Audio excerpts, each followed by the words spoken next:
Hello, welcome to this video. This video is going to be the next video in our Facebook selling series, as we're selling video games on Facebook for the video game store. And we just thought that we'd make a update video.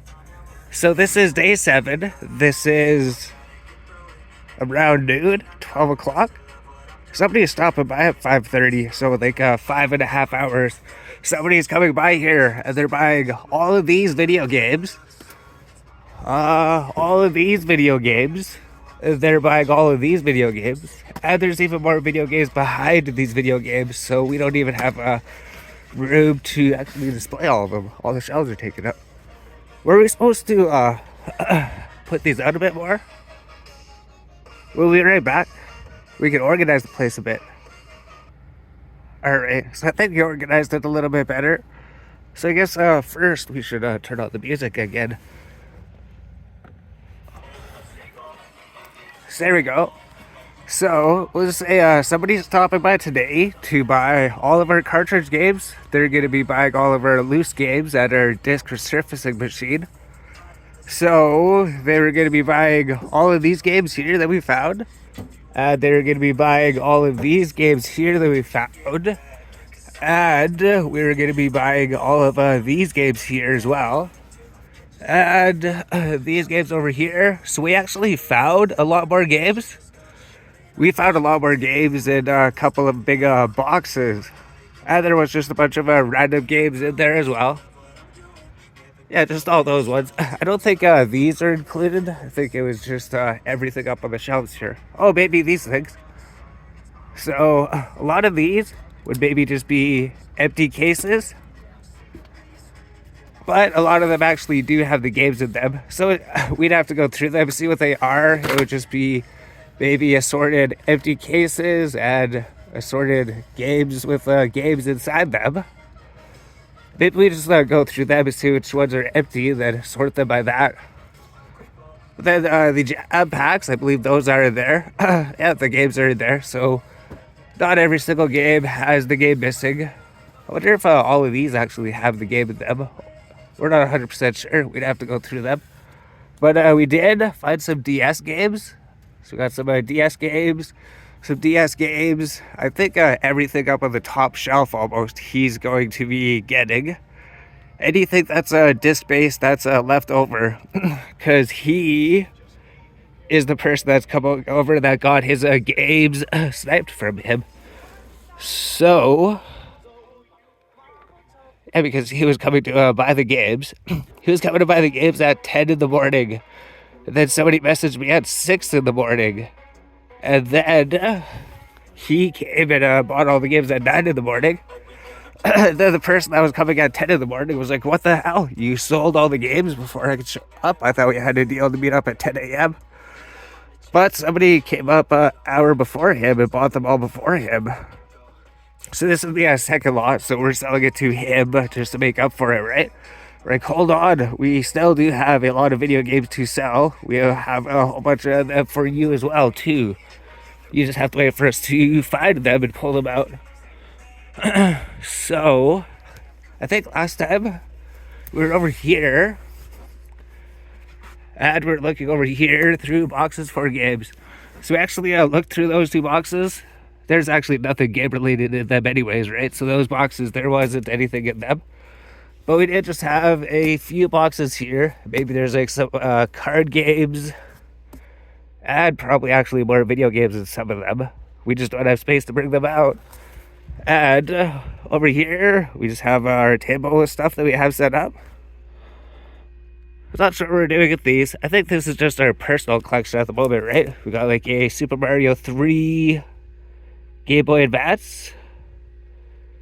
It's not factory sealed or anything. It's just complete. So there we go. We got the Legend of Zelda, the promotion disc, the collector's edition. We bought this online because it was a really good deal. It's actually factory sealed. It's actually a factory sealed The Legend of Zelda promotional disc, collector's edition. 4 different Zelda games on one cartridge. Except that we'll never be able to play it because it's factory sealed, so we're never going to open it. And these things. So besides that, that's the table. I think we've actually almost gone through all the games. So, saying that, after he comes here, so I guess we'll get these out of the way, right? So these are the boxes that we found the games in. So just imagine it's like 25, 50, 75. This one box probably had 150 games. And maybe this box had, I don't know, maybe 100 games. So I think all together, just for these two boxes that we found in the hole down there, we got another 250 video games for that person. There was a couple other games that we found here. We took some out. I think we might sell him that other one. Oh, this one was back here too. It's some Digimon DS games actually. And we'll get this box out of the way. So there we go. Now we actually have some more space back in here again, right? So there's going to be a second part of the video. We're going to be selling these things, probably. We just think he was offering us a really low price. That was going to be the second part of the video. We're going to talk about people using the US dollars to currency to buy things and then using Canadian dollars to sell things. Just like make a bunch of extra money just by using the exchange rate and manipulating it when buying and selling video games. Someone was here, he wanted these really bad. He wanted them really bad for some reason.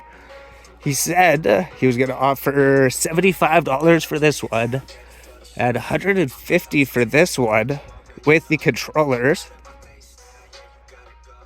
And we didn't really want to do that. We didn't want to sell them for that price because we know that they're actually more than that. So maybe that's like the US prices.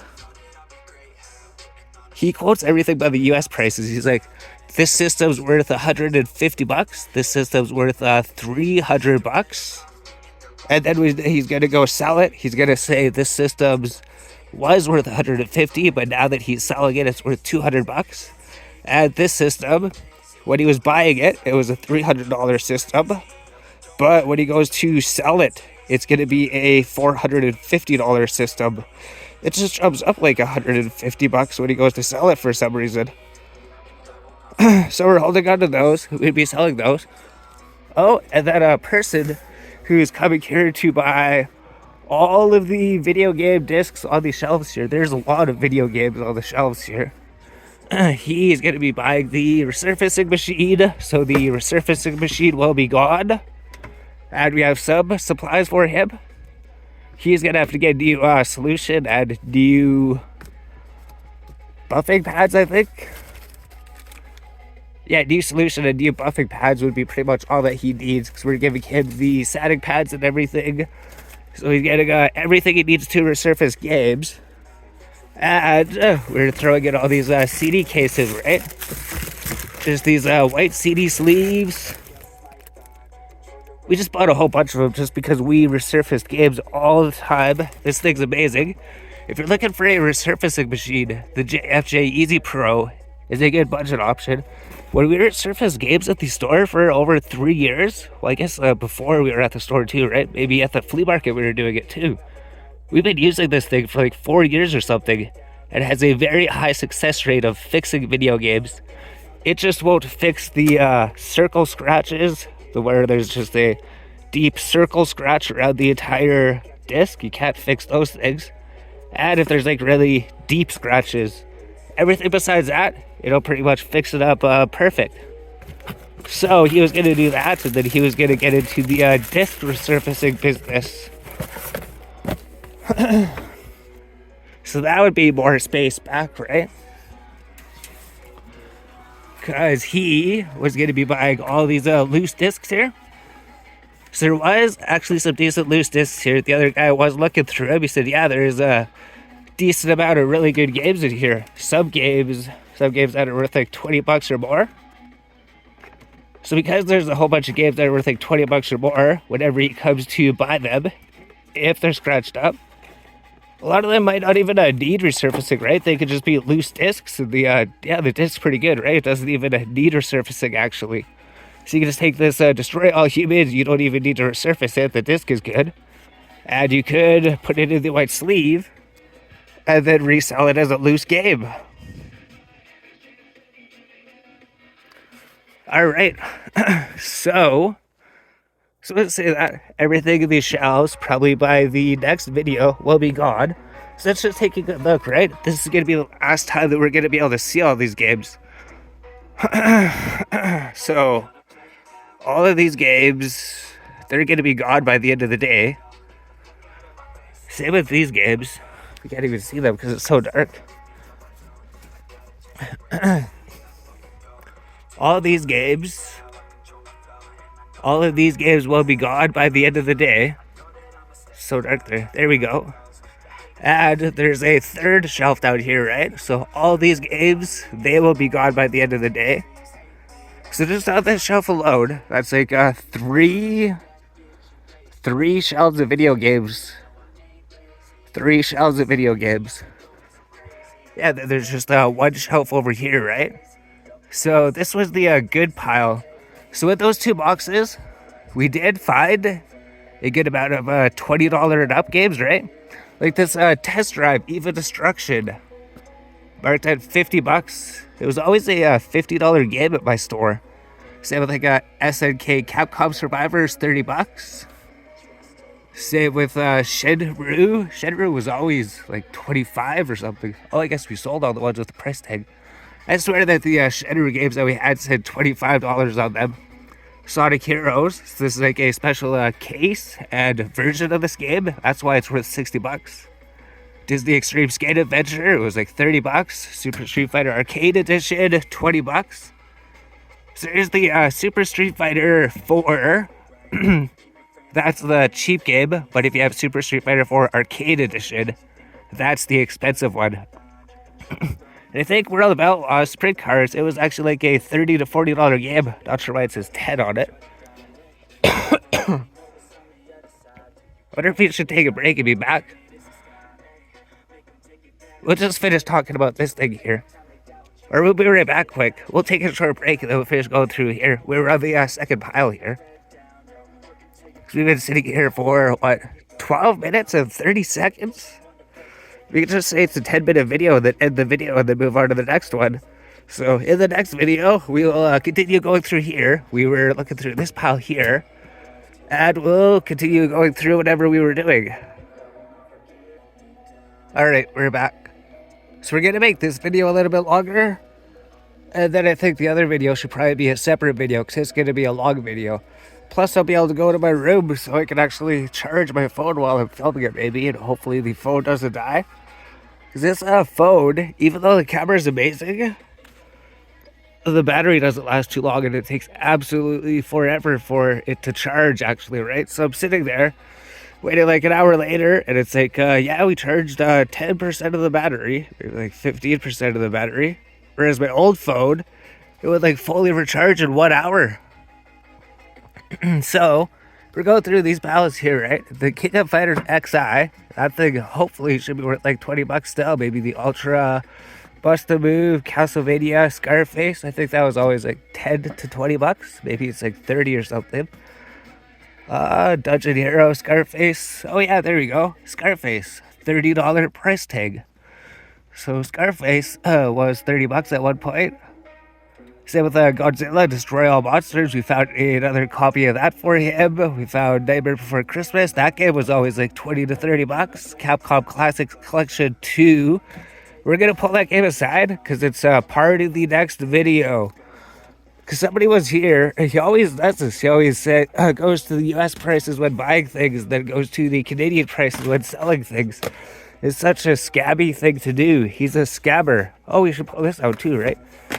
That's like one of the best games. And the Splatterhouse down at the bottom. I think we should put those two aside. Because I think those are the 2 most expensive games. There we go. So, now we got these set up here. Now we just have to pull them out. So we can maybe read them a bit easier. Oh, there's stuff here, so we can't actually step forward. We were gonna step there. We almost stepped on the PSP in the box. We stepped on this thing. We're trying to go forward to move the things, but actually, this thing was in the way. So now we can actually move forward here, and then move these things, and then move these ones, and then maybe that's easier to read them. So these are the ones that we moved to the top. We were going down through here. That's not easier to read. There we go. I guess that's alright. We were at Godzilla Nightmare. We went through Midway Treasure Classics 2. Hopefully that's still worth something. TMNT. So that game was always like between 20 to 40 bucks, I think. TMNT. I think it's like a $20 game. I think we might have searched it up to recheck the price. Oh, here we go, right? Super Street Fighter 4. Super Street Fighter 4 Arcade Edition. We were talking about that. We're saying this is the expensive one and that's the cheap one.